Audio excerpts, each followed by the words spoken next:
right, well, good afternoon, everyone. Just a few things here at the top, and then I'll be happy to take your questions. First, this week marks the 3-year anniversary of AUKUS, the historical trilateral security partnership between the United States, Australia, and the United Kingdom, aimed at bolstering each country's security and defense interests and promoting a free and open Indo-Pacific region. In the past year, our nations have made significant strides towards ensuring Australia possesses conventionally armed nuclear-powered submarine capability. Notably, last month, over 30 Royal Australian Navy sailors performed maintenance on the USS Hawaii, a U.S. nuclear-powered submarine, for the first time in Australian waters. And beyond submarines, AUKUS is advancing next-generation technologies from uncrewed maritime systems to AI-enabled sensing systems that enhance our ability to detect, decide, and respond to threats more effectively. We in the Department of Defense are excited about the progress that has been made to date regarding AUKUS, and will keep you updated on new developments as we move forward. And shifting gears, Secretary Austin spoke by phone today with his Israeli counterpart to touch base regarding ongoing tensions in the Middle East and the threats facing Israel, to include the Houthi missile attack over the weekend. The Secretary reiterated the need for a ceasefire and hostage deal, and the importance of reducing tensions through diplomacy to prevent the potential for a wider regional conflict. Secretary Austin also spoke by phone today with his Ukrainian counterpart, Minister of Defense Rustem Umerov, to discuss Ukraine's battlefield dynamics and security assistance priorities. Minister Umerov provided an update on Ukraine's operations and capability needs, and the leaders discussed the successful 24th Ukraine Defense Contact Group meeting held at Ramstein Air Base, Germany on September 6. Secretary Austin reaffirmed the U.S. commitment to working with allies and partners to ensure Ukraine has the tools it needs to prevail in its fight against Russian aggression. The two leaders pledged to remain in close contact. And I'll conclude with two important items for recognition. This month, the Department of Defense celebrates National Hispanic Heritage by recognizing the contributions of Americans who trace their origin or descent to Mexico, Puerto Rico, Cuba, Central and South America, and other Spanish cultures. As we honor their heritage and contributions, we also recognize the vital impact these teammates have made to the safety and security of our nation. And finally, on behalf of the Department of Defense, I want to wish the United States Air Force an early happy birthday. Tomorrow, September 18th, the Air Force turns 77, and that's 77 years of delivering on our mission in defense of our great nation to fly, fight, win, air power, anytime, anywhere. So to my fellow airmen, congratulations and happy birthday. And finally, before I close, I want to welcome the Marine cohort from the Defense Information School. I've asked them to be here today to help provide backup in case you ask any really tough questions. So with that, we'll start with AP. Tara. Thank you, General Ryder. So a little privilege from the podium. Shout out to the Air Force. That's right. All right. Well, we call it. So the pager attack, has the Defense Department reached out at all to Israel? Has Israel let you know at all if they had a role in this attack? And given that this pager attack is kind of exposing a vulnerability, are there any members of the Defense Department still using pagers? Last question, I don't think so.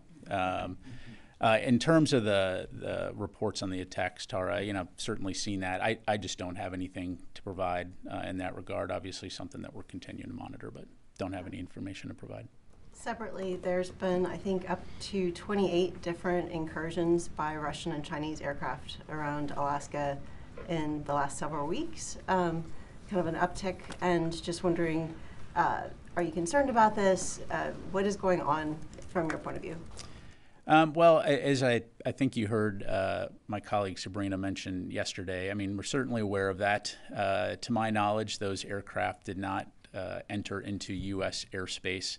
And it's not the first time that we've seen the Russians and the Chinese flying, in the vicinity. And that's something that we obviously closely monitor. And it's also something that we're prepared to respond to. But in this particular case, it did not pose a threat to U.S. national security. And I'd refer you to the Russians in terms of why they feel compelled to want to look at the United States a little bit closer. But the numbers are certainly on the rise. There's been many more incursions than over past years. Yeah, again, look, I'm not going to speak for the Russians. They've had an exercise recently. We've talked about that. But in terms of why those numbers are what they are, again, I'd refer you to them. Other than to say, again, over the years, you see those numbers fluctuate. Something that we'll continue to keep an eye on, but doesn't pose a threat from our perspective. Laura. Thank you. Just following up on the pager's question, does DoD assess that this was an attack by Israel, and do you consider this an escalation of the tensions on the northern border? Yeah, as far as what it is, again, I just don't have anything to provide. And as far as escalation, broadly speaking, in the Middle East, this is something that we've been paying attention to for more than almost a year now, since Hamas's attack on Israel on October 7. And so we've been very, very focused. The Secretary's been very, very focused on ensuring that that the tensions in the region do not escalate into a wider regional conflict. And as I highlighted at the top, that's something that continues to stay top of mind. Given the rhetoric just coming from Israel in the last couple of days, does DoD assess that some kind of invasion by Israel into Lebanon is more likely now or is imminent? Well, again, as I highlighted, we strongly believe that the best way to reduce the tensions along the Israel-Lebanon border is through diplomacy, and that will continue to be our focus. I know, beyond the Department of Defense, the U.S. government has most recently sent delegations to include Ambassador Hochstein over there to discuss ways to resolve these tensions, and so that will continue to be our focus. As far as any potential Israeli military operations, I'm not tracking anything in terms of ground incursions at the moment, but I'd refer you to the IDF to talk about their operations. Let me go to Carla. Thank you, Pat. Reaction to Russia's announcement about trying to scale up to 1.5 million members of their armed forces. What are the concerns at the Pentagon? Is that a realistic possibility? And just kind of in general, has Russia improved, or has the war in Ukraine given them a lot of blows as a military writ large? Yeah, well, without, again, speaking for the Russian Ministry of Defense, we certainly have to take the rhetoric seriously. I think, and you've heard many throughout the U.S., to include Secretary Austin, talk about the incredible negative impact that Russia's war in Ukraine has had on the Russian military. The rates of casualties that they're experiencing are staggering. The estimate earlier this month that the Secretary provided was, over 350,000 casualties. So certainly, in that regard, it's not surprising that the Russians would be looking at ways to augment their force going forward. Whether or not that's sustainable from an economic standpoint, from a readiness standpoint, those are all good questions, but best addressed by the Russian military itself. Let me go over here to Oren. Did the pager attack, regardless of who was responsible, come up in the call between Secretary Austin and his Israeli counterpart? Yeah, I appreciate the question, Oren. I just don't have anything to provide beyond what I gave you at the top. When was the call scheduled? Was it scheduled in advance of the attack or only afterwards? I don't provide details on when calls are scheduled or when they happen. I've given you information here in terms of the nature of that call, and that's all I'm going to be able to provide. Has there been a change to U.S. force posture after the attack? There's been no change to U.S. force posture. Tom. Thank you, General. The supposedly hypersonic missile attack on Israel on Sunday, has the Pentagon come to any assessment about what exactly that projectile was? What I would tell you, Tom, is that we've seen the Houthis employ cruise missiles, ballistic missiles, but we've not seen anything to this stage which we would term as a hypersonic missile. So you categorize it as a cruise missile? I believe in this case it was a ballistic missile, but yeah. Okay. And then separately, Prime Minister al-Sudani of Iraq yesterday told Bloomberg that there was going to be an announcement soon of U.S. troop withdrawals from Iraq. Is there any update you can give us from the podium about the state of those talks, or when we might be able to expect an announcement? Yeah, I certainly don't have an announcement to make today, and not going to get in the business of providing timelines from the podium here. As we've talked about in the past, the United States and Iraq at the most senior levels, from the Prime Minister and the President, have highlighted the fact that we are in discussions to look at how we transition from the global coalition to an enduring U.S.-Iraq bilateral security cooperation relationship. And so don't have anything to announce today, but certainly when we do, we'll make sure to keep you informed. Yes, sir. Thank you, General. So Hamas leaders are going to open their offices in Baghdad, being protected by Iraqi Hezbollah fighters. How does strengthen the Islamic resistance in Iraq and in the region? Let me make sure I understand. How does opening a Hamas office affect ISIS? To open their offices in Baghdad that are protected by Iraqi Hezbollah fighters. Do you think it will escalate the region and further strengthen the Islamic resistance? You know, what I would say is the commonality here is the common denominator is Hamas, of course, is a terrorist organization, as is ISIS. I'll refer you to the Iraqi government to address the issue of Hamas opening up an office in Iraq. Our focus as it relates to our relationship with Iraq and on the regional security situation is on the enduring defeat of ISIS. That's why we have forces there at the invitation of the government of Iraq to help advise and train Iraqi forces. But as I just mentioned to your colleague, you know, we're having those discussions about what the transition looks like, recognizing that ISIS remains a persistent threat, broadly speaking, particularly in Syria. And so we'll continue to stay focused on working with our Iraqi partners to ensure regional security and stability, oh, by the way, of which Iraq plays a very prominent role in the region in that regard. Thank you. Joseph. Thanks. Got one on the Houthis and one on the Lebanon-Israel border. Yesterday, the Houthis said they've shot down, I think, 3 U.S. drones over the past week or so, bringing what they claim total to be 10 since, I would think, around October. You guys have referred us to CENTCOM. CENTCOM Referred you to me. Sorry? They referred you to me. No, they just haven't had any. They've been aware of reporting, and that's about it. So can you confirm anything in terms of any details in terms of the number of drones that have been taken down, if any have been shot down over the last week? Yeah, what I would tell you, Joseph, broadly speaking, for operation security reasons, I'm not going to be able to provide a specific number. I can tell you that number is not accurate. It's too high. I will say that we can confirm that yesterday an MQ-9 did crash in the vicinity of Yemen. That is being investigated, but I don't have any additional details to share. Just the second one. Does the Secretary or this department believe that an Israeli military campaign would help achieve their stated goal of returning displaced Israelis to the northern border? You know, I'm not going to stand up here and provide a analysis or you know, my perspectives on Israeli operations. We've been very clear on several things. One, we support Israel's right to self-defense. We believe that they face a significant number of threats in the region, to include Lebanese Hezbollah, who started rocket attacks on October 8th after Hamas attacked. So we're committed to ensuring that Israel has what it needs to defend itself. But we also have been very clear that we do not want to see the conflict between Israel and Hamas escalate into a wider regional conflict. And so that continues to be a key focus of this department and the broader U.S. government. Let me go to the phone here real quick. Phil Stewart, Reuters. Hey, thank you. Just a couple questions on the Lebanon pager blasts. First of all, was the United States involved in any way in those blasts? Secondly, do you believe that it's had an impact, a material impact, on Hezbollah and its capabilities? And lastly, do the pager blasts fit into the U.S. goals of de-escalation and seeking a resolution with Lebanon through diplomacy? Thanks.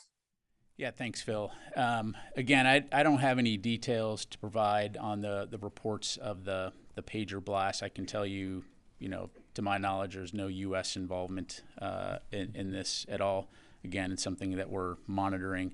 And in terms of potential escalation, I go back to what I said earlier in terms of a key focus for this department and the U.S. government writ large is on working with partners in the region, to include Israel, to prevent the conflict between Israel and Hamas from spiraling into a wider conflict. And that includes the tensions along the Israel-Lebanon border. And so we'll continue to strongly advocate for a ceasefire and the release of the hostages, and will continue to strongly advocate for a diplomatic resolution to the tensions that we're seeing along the Israel-Lebanon border. Ellie. Were there any U.S. raids or strikes against ISIS over the weekend? Ellie, what I'm tracking that there was an operation, a partnered operation in Syria to go after ISIS targets. We'll have more information to provide on that in the near future. Were there any injuries to U.S. service members? Not to my knowledge, no. No. Joe. Thank you. Could you confirm if Secretary Austin is going to the region next week and mainly to Israel? Yeah, I don't have anything to announce today, Joe, in terms of future travel. When and if we do, we'll certainly let you know. Another thing, if you could confirm as well, do you know if this building is conducting kind of direct or indirect communications with the Houthis? I don't have anything to provide from the podium in terms of DoD communication with the Houthis. Certainly there are interlocutors that the United States works with to communicate with various actors in the region, to include Iran. I'll just leave it there. Yes, sir. Thank you, General. Regarding to the recently call between Secretary Austin and his Israeli counterpart, Secretary Austin reaffirmed that Israel should give diplomatic negotiations time to succeed. So do you have concerns that Israel maybe take steps that could lead to a wider war? And what does that mean? Well, I think the concerns are that the tensions in the region could spiral into a wider war. And of course, that involves all parties, So as we see Israel continue to be threatened by groups like Lebanese Hezbollah, as we highlighted in that readout, the Secretary believes that Israel needs to allow time for the negotiations and the public diplomacy to work in order to ease those tensions. So again, taking a step back here, we again fully recognize that there are significant tensions right now in the region, and we're going to do everything we can, both from a deterrent standpoint, but also from a diplomacy standpoint, to try to ensure that that does not become a wider regional conflict. Louis. Going back to Tara's question, I apologize. I wasn't focusing on something else, so I wasn't quite sure. Air Force birthday? I get yes. it. Hashtag 77 all the way. Yeah. Can I get rights to that, by the way? Is that okay? You got it. When she asked whether this is a capability that the U.S. has, what was your answer? I wasn't quite sure what your response was. Which capability? When she was talking about pager. Yeah, I just don't have anything on the pager explosions. Is this a capability that the United States has? I just don't have anything on that, Louis. Okay, and as a follow-on, independent of all of this, ethically speaking, as a military officer, is this a capability that falls within the ethical conduct of a war? I'm not a lawyer. I'm not, again, going to do a spot analysis on something that we've seen in press reports. I just don't have any information to provide on that. Sorry. Let me go over here to Constantine. Thanks, Pat. Following up on the MQ-9 that crashed, are you able to say how many MQ-9 drones the U.S. has lost over Yemen to date? I am not. Could you Again, for operation security reasons, I'm just not going to be able to provide a number, and just have to leave it there. Okay. Thanks. Okay, time for a couple more. We'll go to Mike and then Jared. Sorry for that. The chairman and vice chair of the Commission on the National Defense Strategy, Representative Harman and Ambassador Edelman, are going to be testifying about their report that's just coming out before the HASC tomorrow. It makes pretty grim reading. I've been going through it today. It says one of the things to say is that the military lacks both the capabilities and the capacity required to be confident it can deter and prevail in combat.